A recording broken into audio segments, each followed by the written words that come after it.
Sais-tu que beaucoup de chrétiens font cette chose-là et que c'est très dangereux pour eux? Quand on passe par une épreuve dans la vie, sachez que Dieu nous observe. Il observe notre cœur, il observe notre comportement. Ce n'est pas la difficulté de l'épreuve qui compte pour Dieu. Ce qui compte, c'est comment nous allons réagir à cette épreuve. Dieu n'est pas celui qui regarde les faits, ce qu'on a fait, mais c'est celui qui regarde les cœurs. Donc si vous avez une épreuve et que vous vous mettez à vous plaindre, que vous vous mettez à demander à Dieu des comptes, c'est-à-dire « mais pourquoi on a fait ci, pourquoi on a fait ça ?»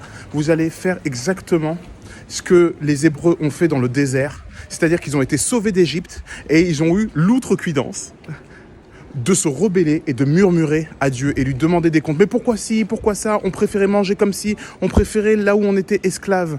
Et qu'est-ce qui s'est passé? Ils ne sont jamais rentrés dans leur destinée. Ils sont tous morts dans le désert alors qu'ils devaient rester à peu près 3 ans. Ils sont restés à peu près 40 ans. Et tous sont morts et c'est la génération d'après qui sont rentrés dans la terre promise avec Josué. Donc, si vous passez une épreuve, remerciez Dieu. Pourquoi? Parce que Dieu n'est jamais celui qui est en train de vous combattre, il est celui qui est votre aide. Imaginez, Dieu, c'est comme s'il était en train de faire quelque chose, d'accord? Et il vous a sauvé, ok? Et il vous dit, ok, mets-toi là, j'ai un plan pour toi, j'ai un plan pour ta vie et tes souffrances, je vais les utiliser pour sauver d'autres vies, d'accord? Donc, il vous sort du feu, il vous dit, vas-y, reste derrière moi. Toi, tu continues à souffrir, mais tu as été sauvé, d'accord? Et là, Dieu est en train d'agir, de faire des choses qu'on ne comprend pas, des choses pour d'autres choses. Il est en train de faire un très, très grand plan, d'accord, qui concerne des milliers et des milliers d'âmes. Mais pendant qu'il est en train de faire ça, toi, d'un coup, tu fais « j'en ai marre. Ah, Dieu, pourquoi tu me fais ça? Pourquoi ?» Là, il se retourne et fait « Hé, ça va 2 minutes, je t'ai déjà sauvé. Je t'ai déjà dit que j'avais souffert pour toi. C'est à toi de souffrir aussi pour le corps. Mais ne commence pas à murmurer et à m'accuser parce que tu es en train de souffrir. Je t'ai dit, ça va aller. Tu dois souffrir encore un peu de temps. Et après quoi? De toute façon, je t'ai sauvé. Je t'ai ouvert les portes du paradis. Ta destinée est une destinée incroyable.